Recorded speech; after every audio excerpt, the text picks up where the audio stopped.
T. Welcome to the command post. You know what it is. Post up. Take command. I, of course, am your commander-in-chief, Louie T. Thank you for joining me. So Washington was back on the practice field today for the first time since their Week 2 preseason tilt versus the Baltimore Ravens. No pads today, which is very important because when we start talking about who participated in practice and who didn't, no pads makes a huge difference. So one of the first things I want to talk about is the injury report from practice today. Keep in mind, training camp is over with. So now they're getting onto a schedule that is more closely associated with the regular season, where, you know, you start your work week Wednesday, you start implementing a game plan, things of that nature. Now, they're not getting into that right now. Obviously, there's one more preseason game left.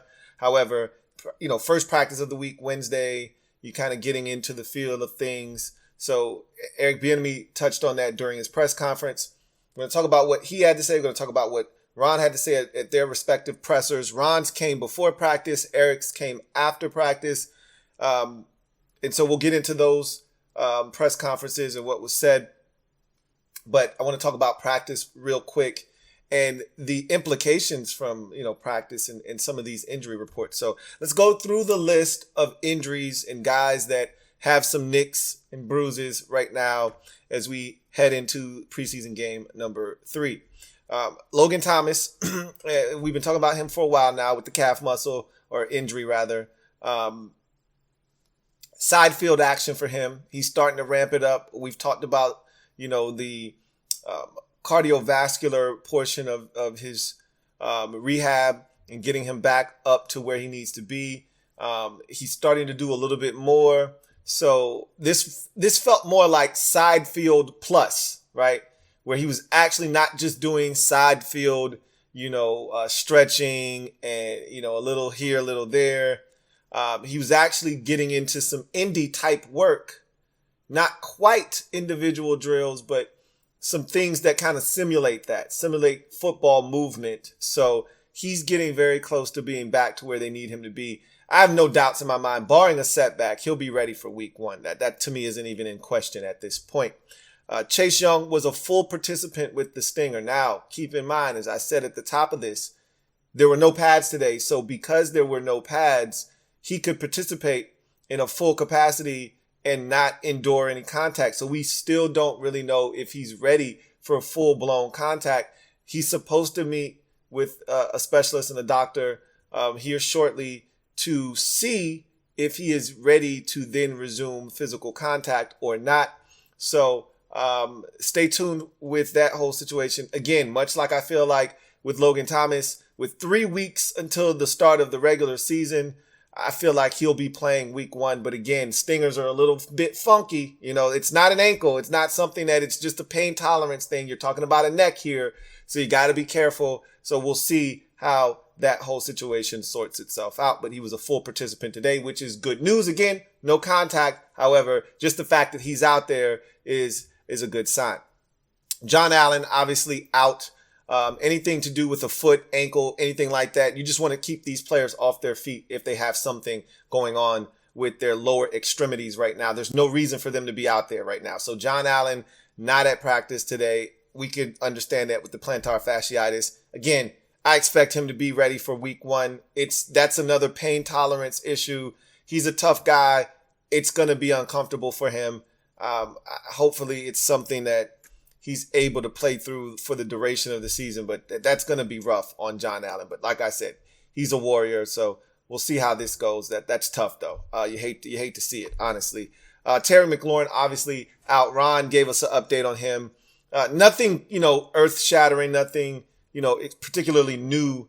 All he said was, hey, you know, we're going to allow him to stay off of his feet for a few days. We'll reevaluate him, see where he is, and then kind of go from there. So again, I treat him like Jonathan Allen. There's no reason for him to be out there practicing at all this week. He won't be out there next week because the entire team is off next week. Then he comes back into the building, probably, you know, Tuesday, if I had to guess, starts getting treatment a little bit early. Wednesday is your first day of practice as you're getting ready to gear up for Arizona. And that's when we'll get our first injury report. And that's when we'll see, where he is. My guess is, again, we'll be playing that up close towards game time in terms of Terry McLaurin's availability. Now, John Keim did say that, it's not necessarily turf toe. And I'm one of those people that if it's a sprain, it's turf toe. And he's like, well, that's not true. It doesn't necessarily have to be turf toe just because it's a sprain. So he's like, be careful with that. I understand that. And so I'm going to ease off of the position of that it's turf toe until we are notified that it is in fact turf toe. I got my fingers crossed that it's a mild sprain and that he'll be fine. And so we'll see how that situation, again, much like John Allen and Chase Young, we'll just see how the situation plays itself out. We can't really obsess over the injury. We can't obsess over why he was or wasn't, was in the game and this, that, and the third. You can't have your cake and eat it too. You can't want this offense to get better, get reps, and then complain when they do get reps and he's in the game. It's football. Shit happens. I'm totally fine with him being in the game when he was. He got injured. It happens. Now let's see how he's able to bounce back. So, again, it could have been a lot worse. We're fortunate that, he didn't do anything serious. Now, let's see what happens. All right, so time will tell how severe the injury is. I think, again, much like I do with John Allen and Logan Thomas and Chase Young, I think he's going to play in week 1. But, again, we'll see what happens. Terry's a tough dude, much like Jonathan Allen. Tough dude, man. Doesn't miss a ton of games. There's a reason for that. I expect to see him out there week 1. But, again, we'll see what happens. Charles Leno was out of practice today. He did indie work today, but didn't participate in the team drills. He didn't play in the game. I think this is just more of a veteran thing where they just want to make sure they're not putting too much on his plate. I know this doesn't matter, and I can't confirm this. I can't confirm nor deny this. And it doesn't matter. I shouldn't even bring this up, but I can't help myself. I think he was the one complaining about EB, if we're being honest. He's an older guy. You're not going to have a young guy complain, right? He's an older guy. The tempo was probably too much for him. He just wanted to know, why the hell are we going so fast? Why are we doing it this way? I firmly believe that it was him, but that's nor here nor there. He got indie work in there, but he's not playing. And most of the starters aren't going to play, if I had to guess, in week 3 versus Cincinnati. So not a big deal. Not really worried about him. Sam Cosmi was a full go. And then he gave way, about 2/3 of the way through practice. He came out of the team drills and allowed the rookie Ricky Stromberg to take the remaining team drill snaps at right guard. So they're continuing to work Ricky Stromberg in and get him those valuable reps at guard. They really like what they've seen from him, and he played well in the Ravens game. And so I thought he played well in the Browns game too. So you look at the maturation of Ricky Stromberg. They're really trying to make sure that he's a guy that not only is on the roster, but if need be, he can help in his rookie season, unlike a guy like Braden Daniels, who I think right now can't help you in any capacity. So Ricky Stromberg continuing to show his worth and trying to carve out a niche for himself, because maybe guard is going to be the way that he finds himself on the field sooner than the center position. Who knows? But his continued growth and development at guard is going to help go a long way in him not only making the roster, which he's going to do, but maybe being active on game day as well. We'll see. Andrew Wiley was a full participant today. Remember, he left the game after the first possession. I don't know if it was anything serious. I don't even know if it was anything to even, mention, but he wasn't out there and the rest of the offensive line was. So, and remember, he had a sleeve on his knee and he had done something to it, a couple days prior. So they might have just been precautious with him and got him out of there. And Trenton Scott came in and played for him and played well, actually. So, so the big one that I didn't know about, no one knew that this was going to occur, was Dax Milne. Now, apparently he must have done something in the game on Monday night because he was out of practice today. And this is not the time for Dax Milne to be missing. practice time. Even as insignificant as a walkthrough is, this is nut cutting time for a guy like Dax Milne, who is fighting for a roster spot as we speak.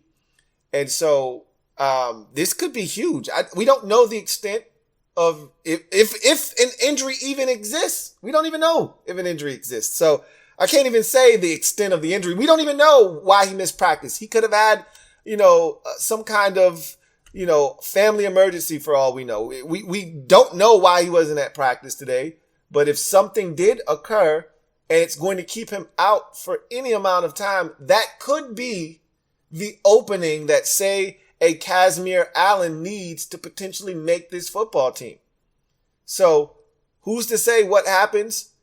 But this is a big development. If this is something that could linger into this third preseason game, because the assumption is Dax is going to play a ton of snaps. He's going to be able to showcase his ability to play the receiver position, which is one of the reasons why he's going to make the team. If in fact he makes the team, is not because of his special teams prowess, but because they like him as a wide receiver. So he's going to have an opportunity to showcase that in this third preseason game.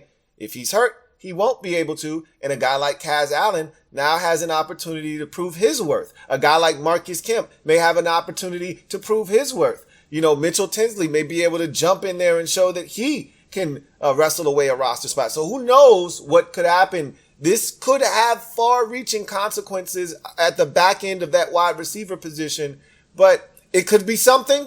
It could be nothing. Stay tuned. Dax Milne did not practice today, however. And then Jamin Davis went home sick today. Again, nothing serious. They gave him some meds, sent him home. It is what it is. And so a lot of guys, again, it's a walkthrough, nothing major. Game on Saturday. It's not a big deal. So in any event, just wanted to talk about that. So now you get to the press conferences. And to me, Ron talked today about a number of things, but the biggest thing that Ron talked about was the quarterback position and just how comfortable he is this year, and how having Sam and a guy that you feel like you can trust going into the season changes everything. And so we've got a quote from Ron that I think is the biggest endorsement we've heard from Ron in terms of a quarterback since he's gotten here. And this is the first time we've really heard Ron outwardly praise Sam in a press conference amongst the local media. We've heard Ron go on a crusade to validate the decision to give Sam an opportunity on a national stage. We've heard that, but we haven't heard him in these intimate settings after practice, before practice, with the local media, telling them that Sam's the guy and here's why. And so now that the dust has settled, smoke is cleared from this quarterback competition, and Sam has emerged victorious, and Ron saw what he saw in preseason game number 2. I think Ron got confirmation. They had already named him the starter, but in the 2 joint practices with Baltimore was good enough for Ron to name him the starter officially. But I think the game took it to another level because Sam did some really good things. He's got a lot of work to do, and he's far from a finished product. And EB talked about that, and we all know that. However, he did some really good things. And even Ron had to take a step back and acknowledge. And here's the quote from Ron, quote, "We feel very strongly going into this season that we got a guy."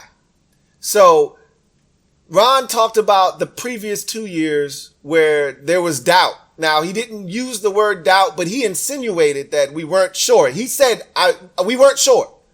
We were never really sure. All right. This year, we're sure. We have a guy. We know we've got a guy. That changes everything. In layman's terms, Ron is saying we can win and win big because we got ourselves a quarterback now.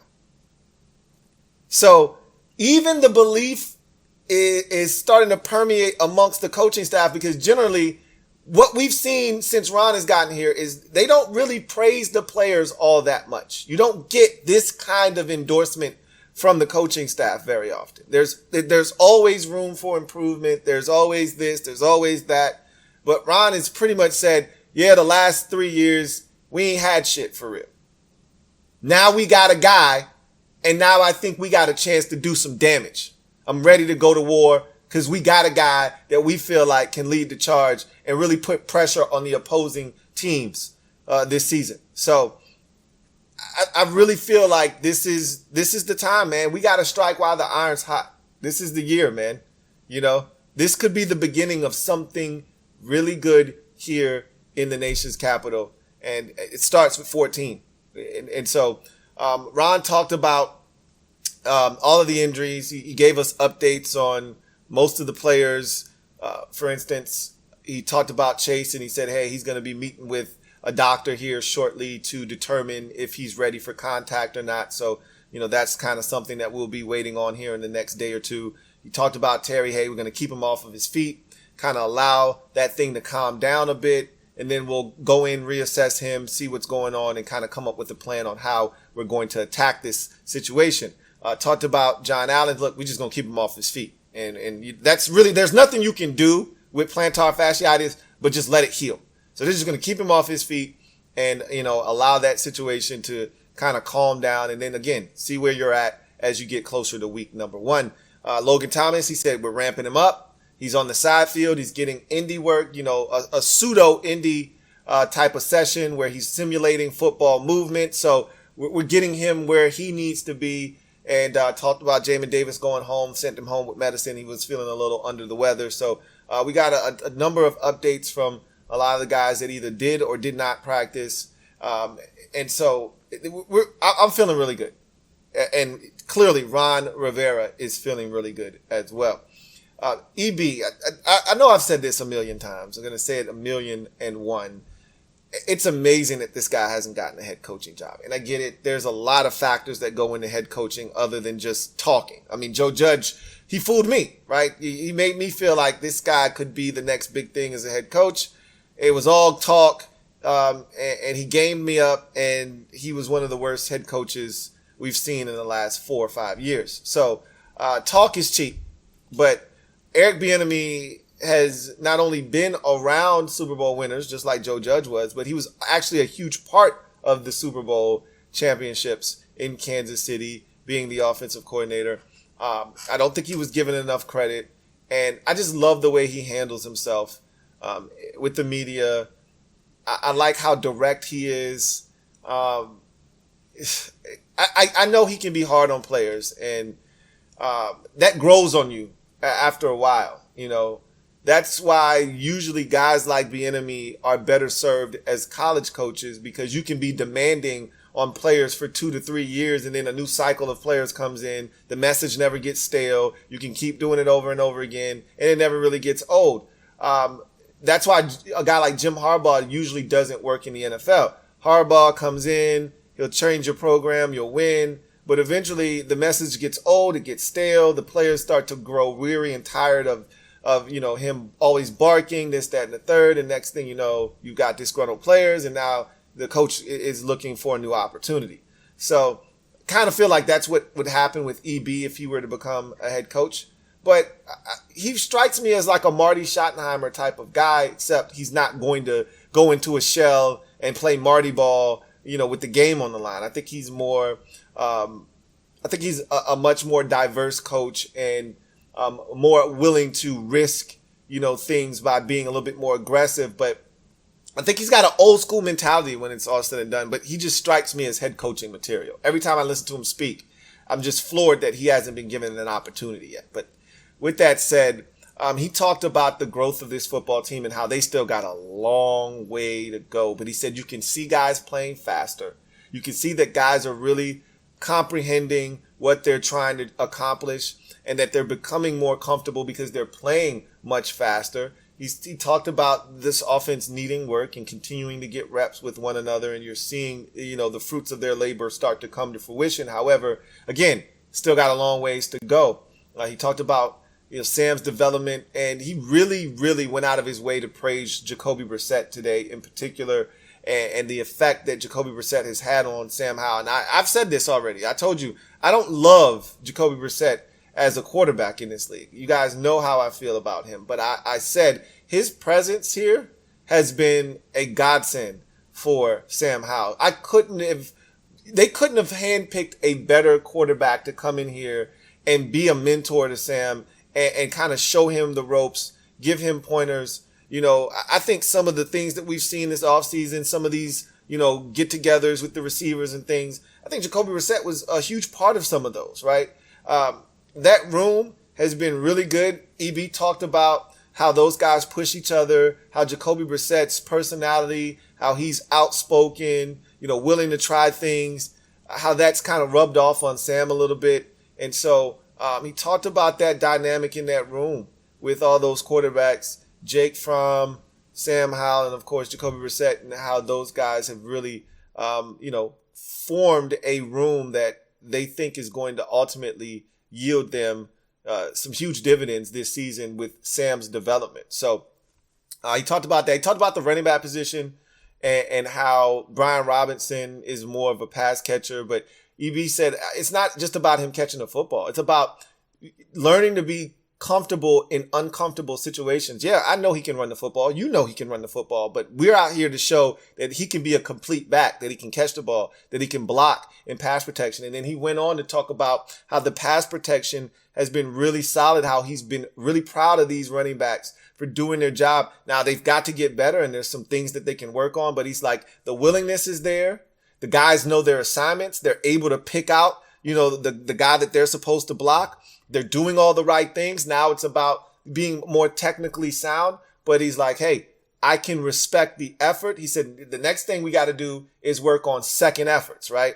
You block a guy initially, but finish the block. Or you might have gotten a piece of him early, go back and finish him late. And I think a great example of that is the play on the 2-minute drive by Sam.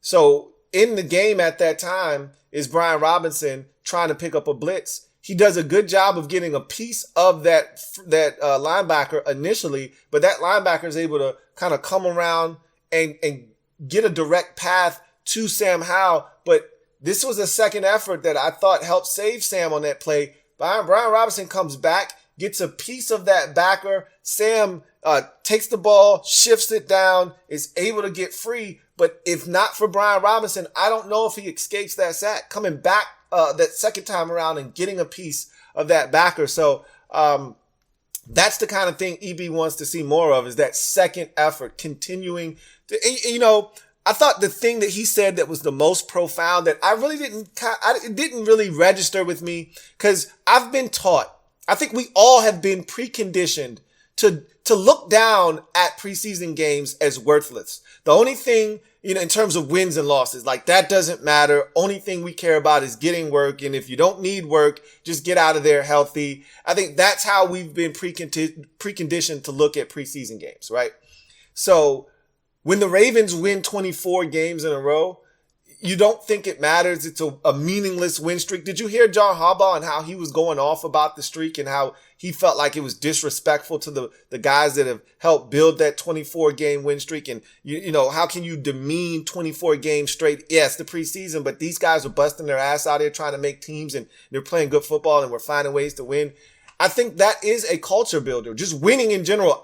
And that's why it's kind of interesting how we view the preseason, because I'm a competitive dude, and that's kind of counter to the culture that I have in my brain, which is, hey, win at everything. It doesn't matter what you're doing. If we washing our hands, I want to finish washing my shits before you. I'm going to get it clean. I'm going to lather up better than you, and I'm going to finish before you, right? I'm going to get all the germs off before you get all your germs off. Like, I'm a hyper competitive dude. So you would think that preseason, I don't give a shit that, it doesn't count. I still want to win, but I've been preconditioned to look at preseason as, it doesn't matter if you win or lose. Just get out of the game healthy. That's the most important part. But when you're building a culture, when you're trying to instill a winning attitude, it doesn't matter what the hell you're doing. Practice, preseason, all of that shit matters. And he said, you know what that game represented? The first thing he said when he got here, he talked about the strain, right? And he talked to Terry and he said, we got a strain. And Terry went up to him and he said, I really love what you said about the strain. I know all about this strain. And he said, you're not going to have any problems in this locker room, man. And he said, look, hey, it's a lot of talent on this team, EB said. He said, but we just got to get a little bit more nasty. And Terry's like, yeah. He said, and we going to drag ourselves across the finish line, right? That was one of the things he said is we have to find a way to collectively as a group drag our ass across the finish line and get the dub. And he said, you know what we did in that game against Baltimore? We strained and we found a way to drag ourselves across that finish line. And you know what? It dawned on me at that point. These games mean something. When you're trying to change a culture, if you don't believe in EB, right? And you're losing in the preseason and shit doesn't look like it's working, are you going to think that this is going to be effective in the regular season? Are you going to be thinking, man, this guy knows what he's doing? If the shit isn't really working effectively in the preseason? Hell no. You heard what Terry said when he sat down with the Pivot podcast, when he's like, there were play calls that would come into the huddle and we would look at each other like, this shit ain't gonna work. But when you see EB and his offense and his football team finding ways to get it done in the preseason, and I get it, meaningless football, but you look up and you're getting results, guys buy in. Guys buy in. And then EB can go back and say, that's the kind of strain we're looking for. That's the kind of extra effort we're looking for. That's how you drag your collective asses across the finish line and find a way to win. And the players can then look at that and say, hey, that's how we do it. So EB talked about all these things and he talked about the importance of, just continuing to stack days on top of each other. It was funny because he couldn't remember when the game was against the Ravens. He's like, whenever the hell the game was. He kept saying that. He kept forgetting when the game was. But he said, my brain, he says, it's partly cloudy right now, man. He says, this feels like a Thursday night turnaround kind of deal, right? You play Sunday, quick turnaround, Thursday night football. You don't really have time to get your shit together because it is a condensed week. We played Monday and now it's a Saturday game. So it does have that kind of condensed feel to it. But in any event, a lot of things make sense when you put it into its proper context. And listening to EB, he always seems to put everything in its proper context. This is why I love listening to him. And this is why I think he's going to be ultra effective here with the Commanders in 2023. And a lot of us are hoping beyond that. But take it one day at a time and we'll see how everything ends up. So that's essentially the episode. I've told you guys that we're going to be live tomorrow night. I'm going to give you my projections for the 53-man roster. Now, obviously, everything's subject to change. This game is going to be big for a handful of guys. I have a video probably on Friday telling you who I think have to have big games. I got one guy in my mind right now in particular that has to have a big game. You know probably who it is. And so we'll talk about that on Friday. But on Thursday night, going to give you my 53-man roster projections. And we're going to talk about this roster ad nauseum and really dig into what we think this team can be this year based off of the guys that are going to be on this 53-man roster. To me, the upside of this roster is tremendous. It's through the roof. And the beauty of everything is even with this newfound fame that we have because of the Monday night game against the Ravens and all of a sudden people realizing, oh, Sam's not a scrub. We still are supposed to finish last in the division, right? Nothing's changed in that. It's just that, oh, you're not going to be the number one overall pick. We're not in that conversation anymore. But we're still not supposed to be better than the Eagles, Cowboys, or the Giants, And so at the end of the day, we're still looked upon as the little sisters of the poor. We're just not as poor, okay? That's all that changed on Monday. So we're still in a position where we can strike because nobody's paying attention. So we're very dangerous. So we'll talk about all of that on Thursday night. I look forward to chopping it up with y'all. But in the meantime, enjoy the rest of your evening. You know what it is. It's a command post. Post up. Take command. I'll chop it up with you guys on Thursday night. Until then, take care. God bless. And of course, good night.